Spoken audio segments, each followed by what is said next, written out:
Hello, my name is Sarbinder Singh and I am a CTS student from Diploma of Construction Management and Quantity Surveying Level 6. And today I am presenting documentation on small buildings, which covers the specific topic of reporting and documenting a specific small building in New Zealand construction industry. So these are some of the topics that I am going to discuss in this presentation, like importance of the small buildings in New Zealand, discussion of functionality, sustainability, user needs, material time and cost implications, impact, the design process, determine design criteria and safety factor in assessing design loads, explore factors influencing design criteria and selection. So the my favorite topic is analyze of the key structure elements, foundation and substructure requirements. And in the last time, providing the conclusion of all my research on this presentation. So first topic is importance and relevance of small building design in New Zealand. So first is functionality. Small buildings need to be efficient in the use of space because in urban areas land is quite premium and most of the time land is not used efficiently. So that's why maximizing functionality is essential in this small building design. After that is sustainability. New Zealand places a strong emphasis on sustainability, especially in the construction sector. Small buildings often require unique opportunities for sustainability due to their reduced resource requirement. And after that is user needs. Understanding the need of the occupant, the user need can be different, especially in the small buildings. The design must cater to the specific requirement of those who will use it. So after that is materials. Small buildings offer opportunities to explore innovative and sustainable building materials. New Zealand's rich natural resources provide ample opportunity for utilizing locally sourced material that have low environmental impact. And the last importance of the time is small building projects often have shorter construction timeline compared to larger development. And my next topic is functionality, sustainability, user needs, material, time, and cost implication. And these factor, how these factor impact on the design factor of small buildings. So first is functionality. Functionality is the main part of the small building. Regardless of its size in New Zealand, where space may be limited, functionality become even more critical. And after that is sustainability. New Zealand has a strong focus on sustainability, driven by concerns about climate change, resource depletion, and environmental degradation. And in the user needs topic, understanding the need and preferences of building user is a must, so that design meets the requirement. So after that is material. Material selection has significant implication for both sustainability and functionality. And after that we came to time. Time constraints are inherent in any construction project and can impact the design process significantly. In the New Zealand, where there may be demand for rapid housing solutions or urgent infrastructure needs, time become an even more critical factor, sir. After that is cost implications. Cost consideration play a pivotal role in shaping design decision in New Zealand building projects. And after that, my topic is design criteria.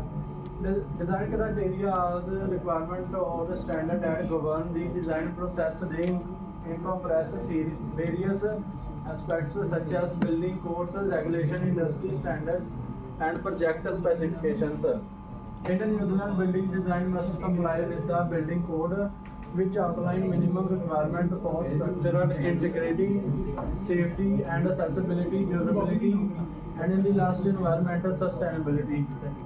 After that, we came to safety factors, which are the also known as factor of safety, and safety margins are applied to design load to account for uncertainty and variation due to unexpected conditions. The purpose of safety factors is to ensure that the structure has sufficient reserve capacity to withstand a load beyond what it is designed for. It can be any load, and now we have a different type of loads. The first is dead load, permanent or static load caused by the weight of structure. It can be their structural beams and different type of loads. And after that we came to live loads, variable or dynamic load caused by occupancy, use or activities within the structure, such as people, furniture, equipment. And these type of load most of the time are variable. They can change, and sometimes it can be low or it can be high, so that's why we call them live loads. After that is environmental loads. Loads are resulting from environmental factors such as wind, snow and rain, earthquake. So after that is special loads. Additional loads are specific to certain situations, such as impact loads, seismic loads and hydrostatic loads, and thermal expansion. After we came to factor influencing design criteria.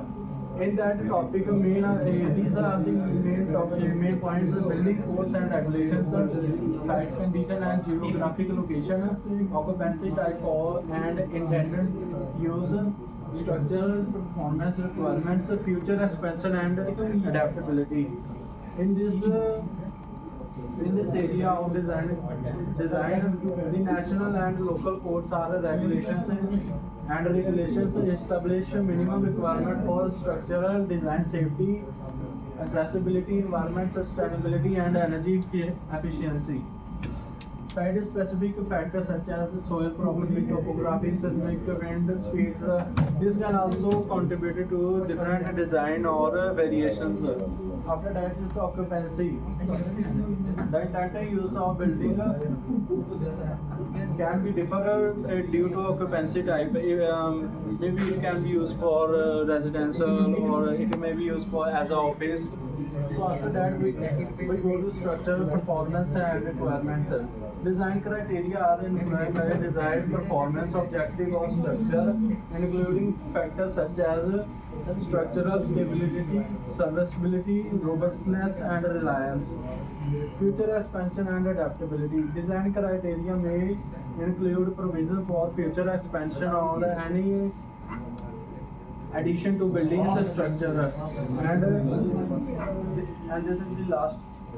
Analyze the key structural element, foundation and structure requirement. These are the key structural elements. First we go with beams and columns. Beams and columns are primary load-bearing elements that transfer load from structure to foundation, and these are the core elements of any buildings that we can consider. After that is slabs and floors. Slab and floor provide horizontal surface for occupancy and support gravitational loads. And after that is walls. Walls serve as both load-bearing and non-load-bearing elements, providing vertical and dividing space within the structure.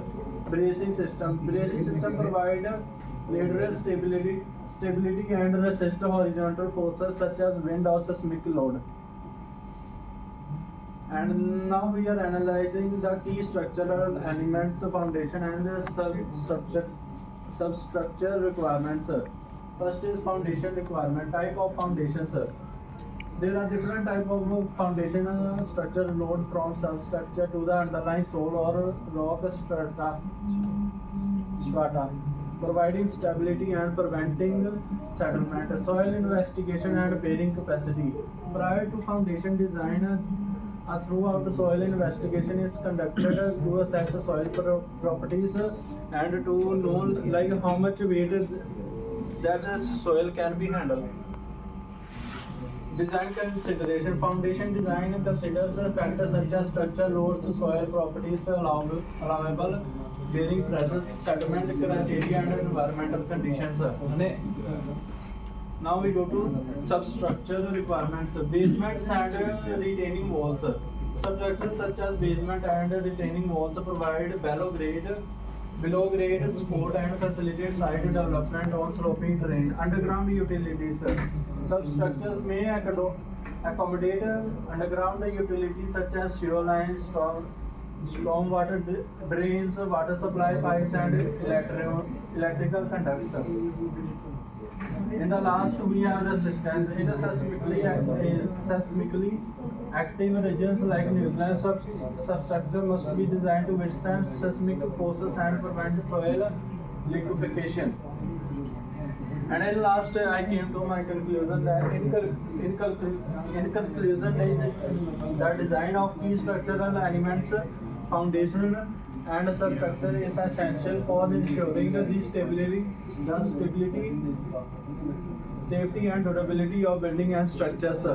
By carefully analyzing the structural requirements, site condition and environmental factors, engineers can develop integrated design solutions that meet the project objective and regularity requirements. Collaboration with the stakeholders and adherence to established engineering principles and standards are crucial for achieving optimal performance and reliance in the building environment.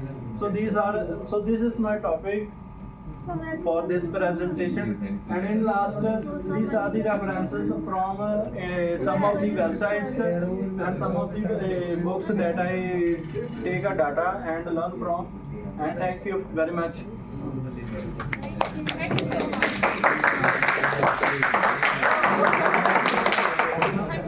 Question answer. Okay. Okay. So, any questions from students? Any question? Oh my God. Could you please explain the benefits, true benefits of the small building compared with the large building? Numbers is very pretty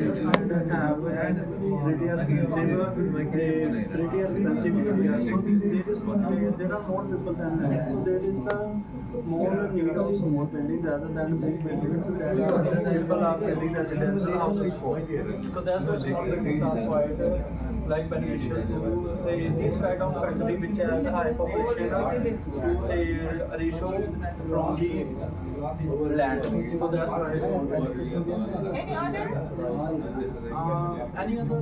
All small buildings are, if we consider, they provide us more functionality, and it also they help to, it is also quite energy efficient. So that's why small buildings are most that's why small buildings is constructing in many areas of New Zealand or other countries. Thank you so much. Any other questions from students? Thank you so much. Thank you so much. Thank you.